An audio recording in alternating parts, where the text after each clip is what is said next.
It's your job as the leader to provide your people with the resources they need to excel. Welcome to the Creative Solutions Podcast. On the show, it's my job to tease out the creative solutions my guests are coming up with to change the world through creativity, social action, and mindset. I also give you tips and techniques so you can do the same. This episode is brought to you by my class, Meditation for Busy People, where you'll learn how to relieve stress and discover clarity and joy in just 5 minutes a day. It's also brought to you by the Brain FM app and this podcast's host, Podbean. Also, follow the podcast on Instagram or TikTok and check out our shop for merch, music, and musings. The links are all in the show notes. Hey there, and welcome to the Creative Solutions Podcast. I'm your host, Izolda Trachtenberg. Thank you so much for listening. I'm thanking you especially today because I am celebrating. I'm celebrating 100,000 downloads of the podcast. I am so thrilled and so excited that you've been listening and that you keep coming back to the show to listen to what's going on, to the things that I'm talking about and thinking about when it comes to creativity, leadership, communication, and the arts. I'm really, you can tell I'm excited. So today I want to talk about something that's very near and dear to my heart, and that is what it means to lead a creative group. So I think you know probably that I lead and manage one of the premier holiday caroling groups, I will say in the nation, maybe even the world. We're an amazing group. I'm so honored to lead this group and to be a part of it. We're called the Philosopher's Tones, and you can find us at philosopherstones.com if you'd like to go check out the sounds. And the way I do it is we sing 4-part a cappella carols and other holiday songs throughout the holiday season. And we've done the National Harbor tree lighting down in D.C., and we've done the highest end hotels and corporate events, and we continue to do them every year. And we're busier and busier every year. And so this year I decided to hold auditions to take on new singers. And here's the thing about doing all of that. There's a lot that goes into it, right? And here's what I do.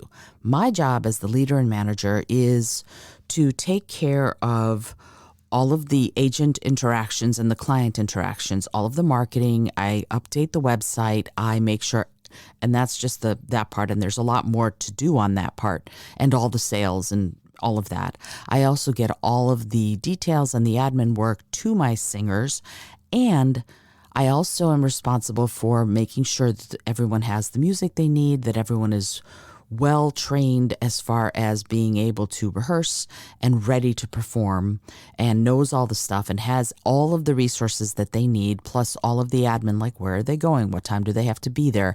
I approve all costuming because, yes, we dress up like, I'm going to put the headshot of our group in the show notes for this so that you can see it. We dress up like Dickensian or Victorian people in order to perform at these gigs.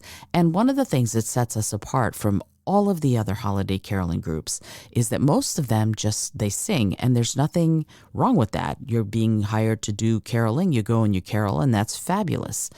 I'm a theater nerd, so I always want to do a little bit of spectacle, a little bit of theater as far as what we're doing. And so in addition to going out there and performing, and we can make 4 people sound like a full freaking choir. We're really good at that. I have amazing people working with me, amazing singers.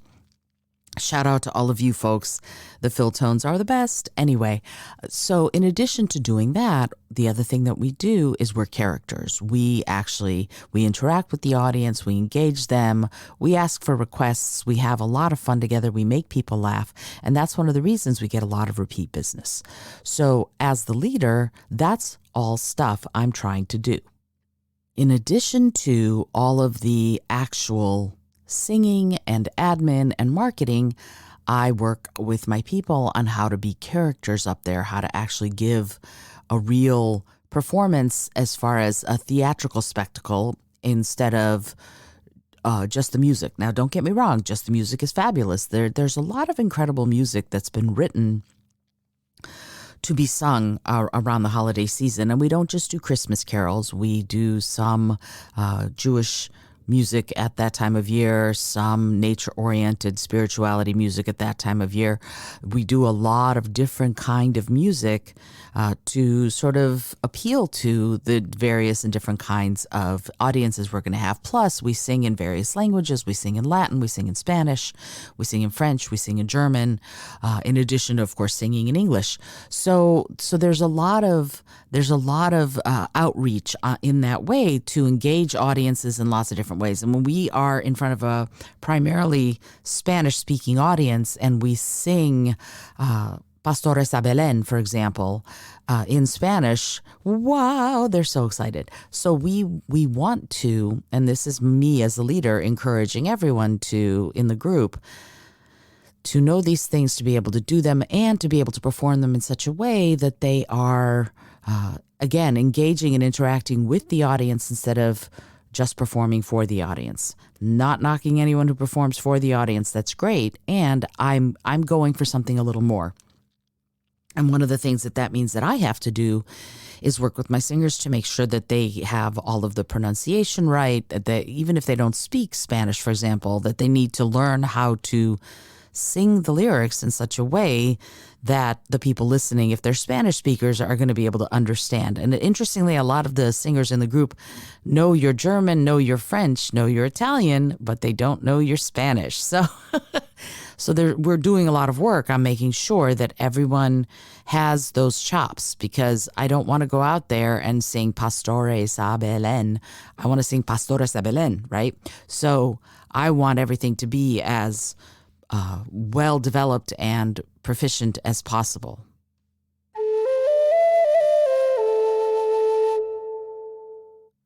As the leader and manager of the group, how do I do that? Well, first of all, I need to know all the music backwards and forwards. I choose the music.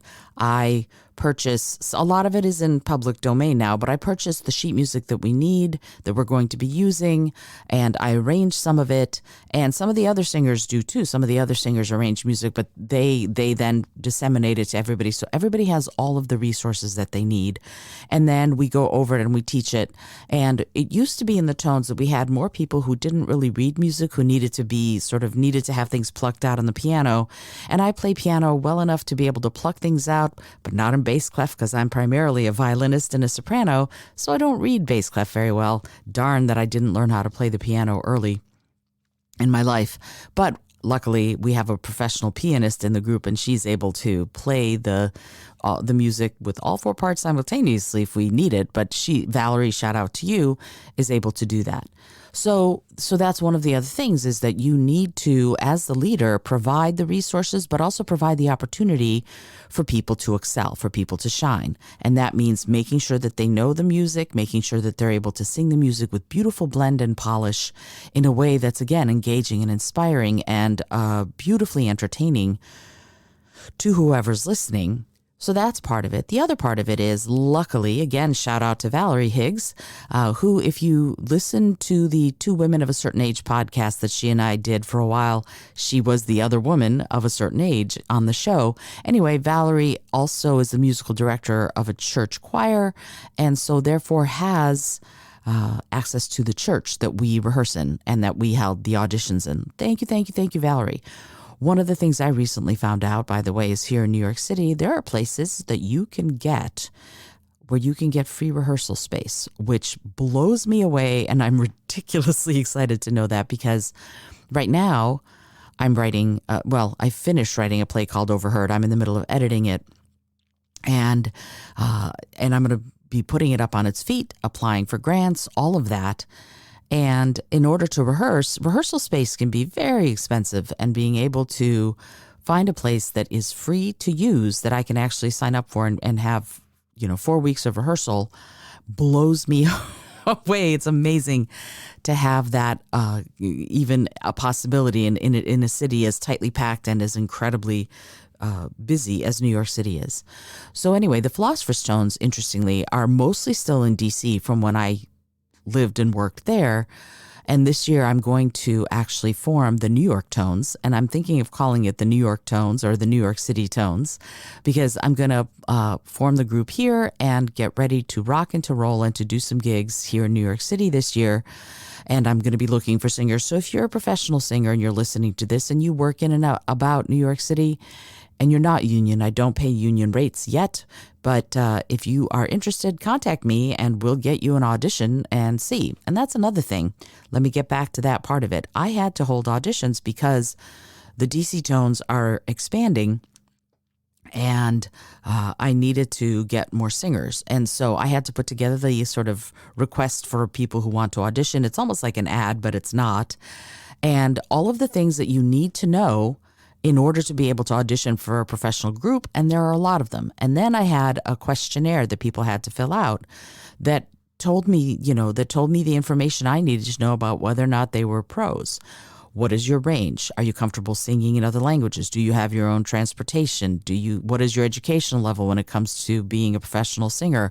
What are shows you've been in? Things like that are all questions you need to have answered as the leader before you take someone on. And one of the other most important things is, and this is something I asked the group to think about when we were holding the auditions, and this was, do they vibe with the rest of the group, right? If someone comes in and they even if they're an amazing singer, if they're just not a good fit for the group, then it's not going to work long term, because they seem like super easy and super fun, but they're high pressure situations. You're four people, sometimes singing in a crowded mall with people walking by you, and things get frustrating, and you get there and the person who's the contact person isn't there. And so then you have to have a process. And this is another thing as a leader, you have to have a process for what to do when emergencies happen. And I tried to have all of that information for them. Here's the contact person, here's the phone number, here's the security office, where are you going to be?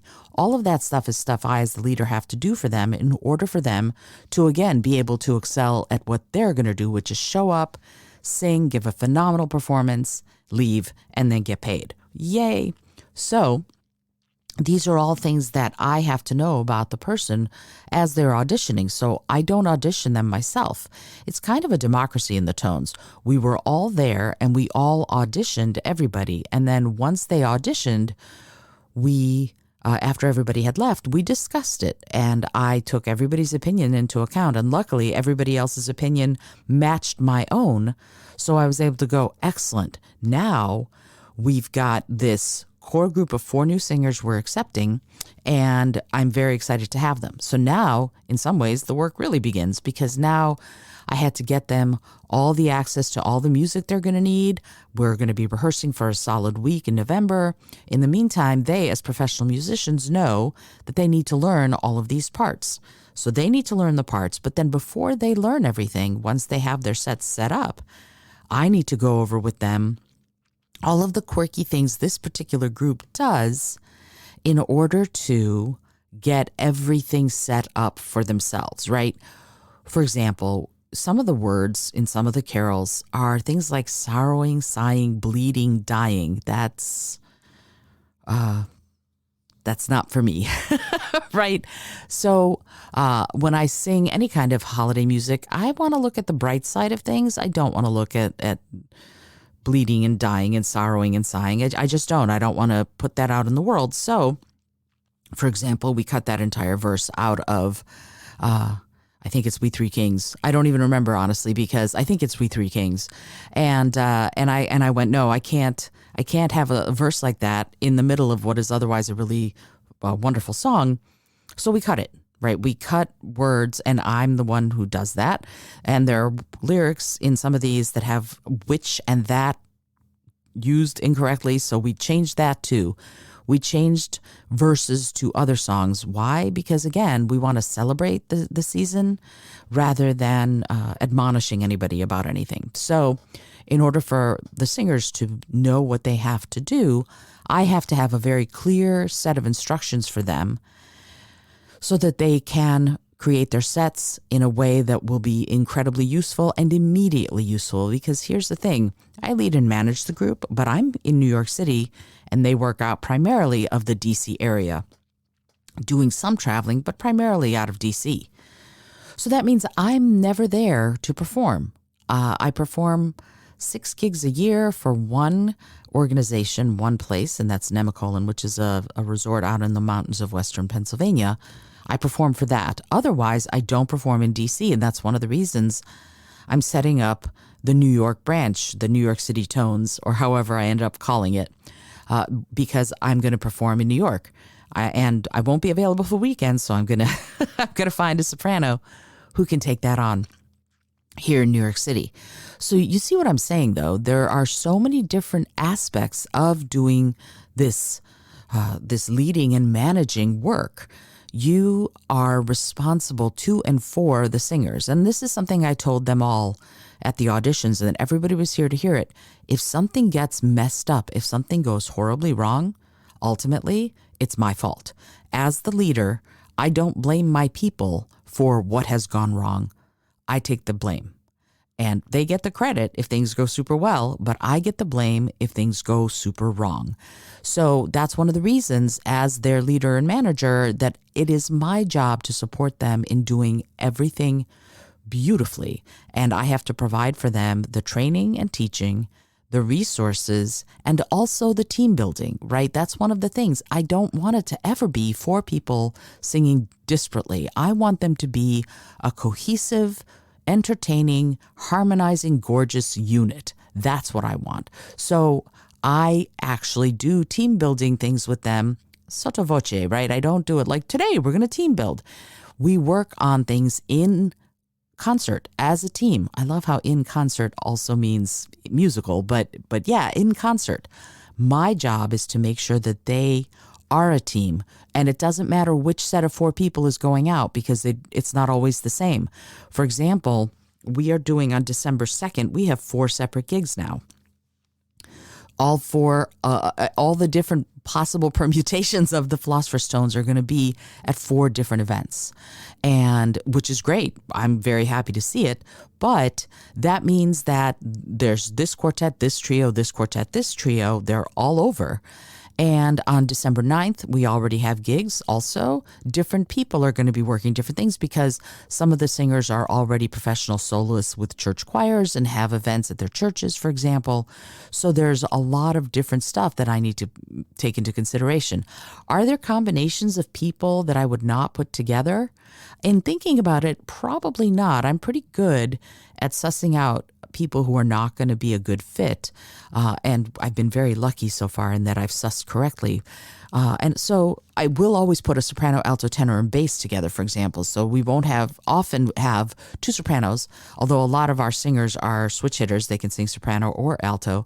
But my point is that I won't often have, a call for 2 tenors to sing together. So I don't need to worry about that so much. What I need to worry about is, do these 4 people sound good together? Do they blend well together? Do they get along together? Is there chemistry when they're on stage?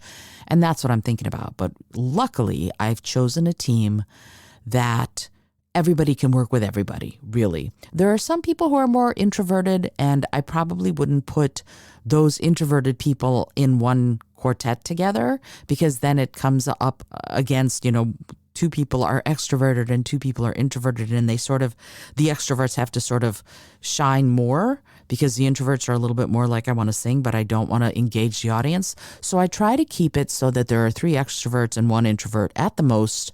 And there are some introverts in the group, but at the most, I want only 1 introvert per gig. And you have to think about this stuff. You have to think about personalities. You have to think about the psychology. You have to think about the way people relate to each other and to the audience. All of that stuff has to be stuff I think about as the leader, to minimize anything going wrong and to maximize the entertainment quality of what these incredible singers are going to do. It's not something that they and I talk about very often, because it's my job to do that. It's not their job to think about it. It's my job to think about it. So I do that in order to be able to, again, have this professional group entertain people all over the country, but really mostly on the East Coast, but still travel and entertain all through the holiday season in a way that works substantively for them and for me and for the agents and for the clients, with minimal fuss. That's another thing. As the leader, I don't want things to be all wonky. I want them as streamlined and useful as possible so that it can go on without me being there. I don't have to be there for these gigs.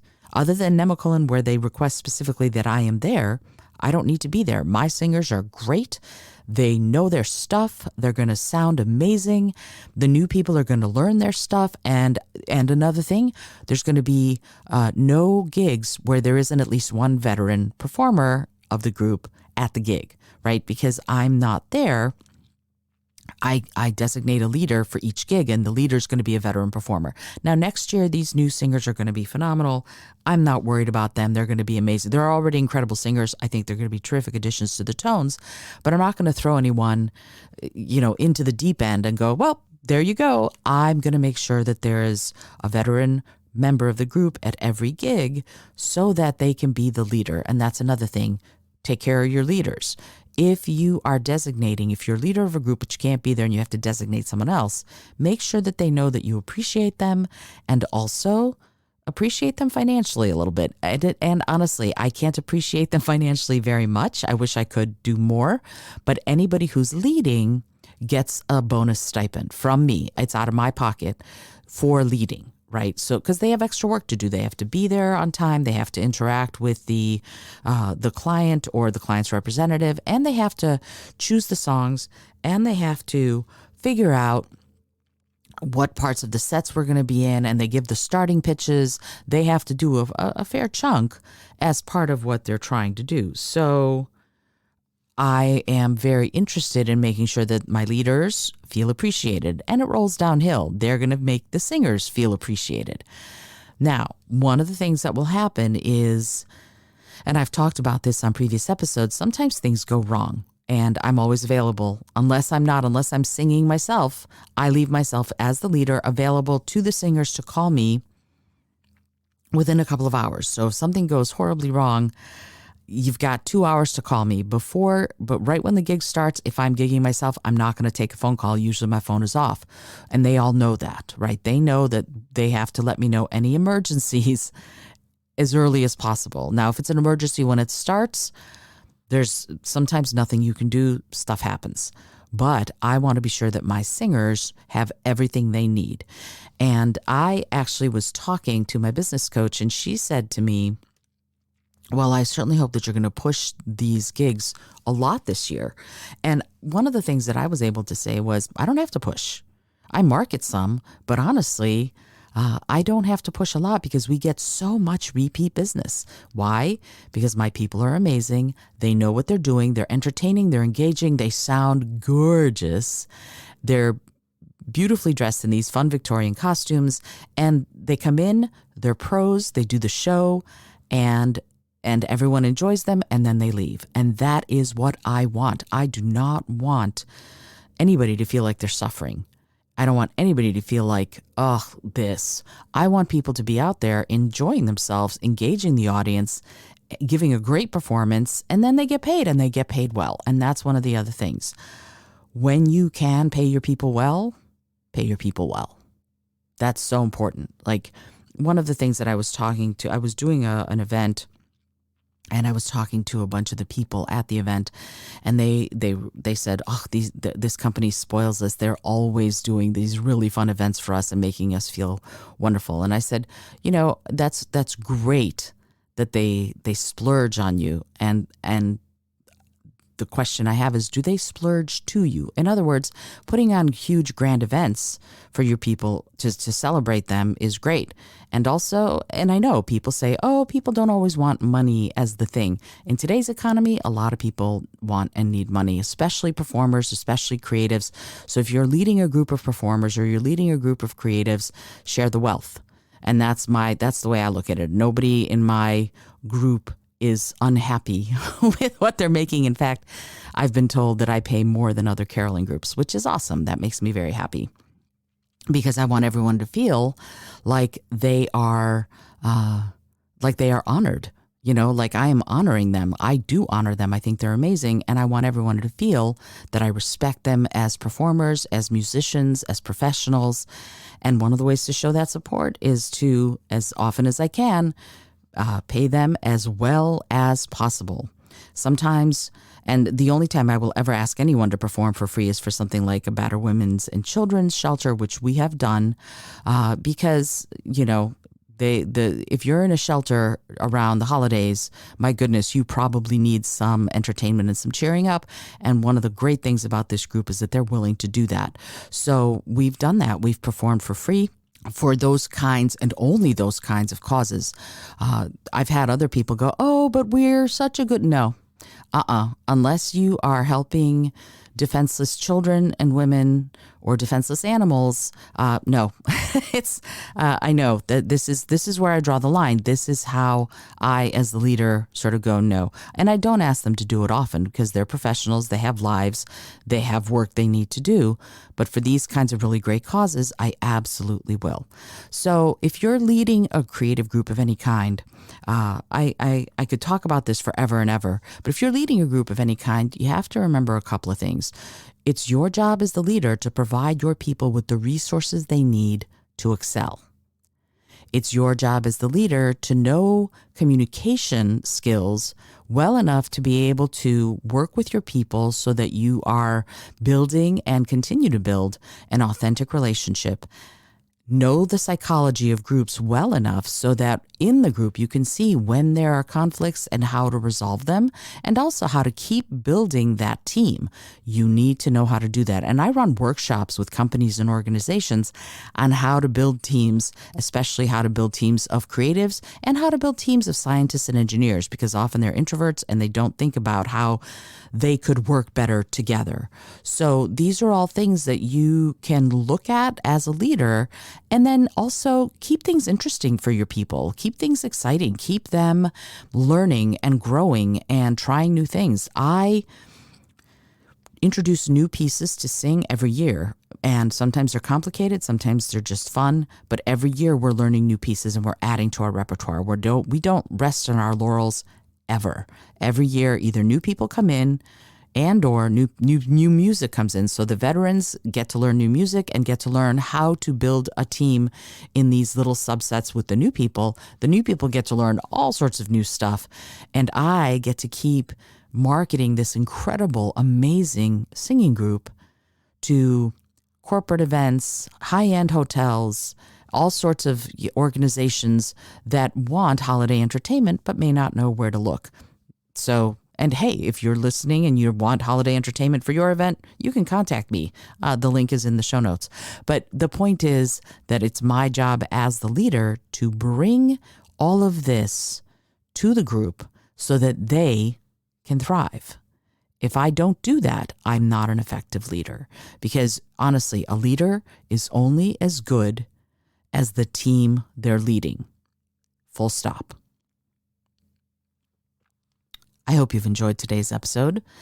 I am thrilled with this episode. I actually really wanted to talk about this because I think it's so important to push our limits as leaders and to learn more about how to lead effectively, particularly if you're leading creatives or tech people. They need you to do right for them so that they can shine. Alrighty. I hope you enjoyed today's episode. This is Izolda Trachtenberg reminding you, as always, to be bold, be creative, and most of all, be kind.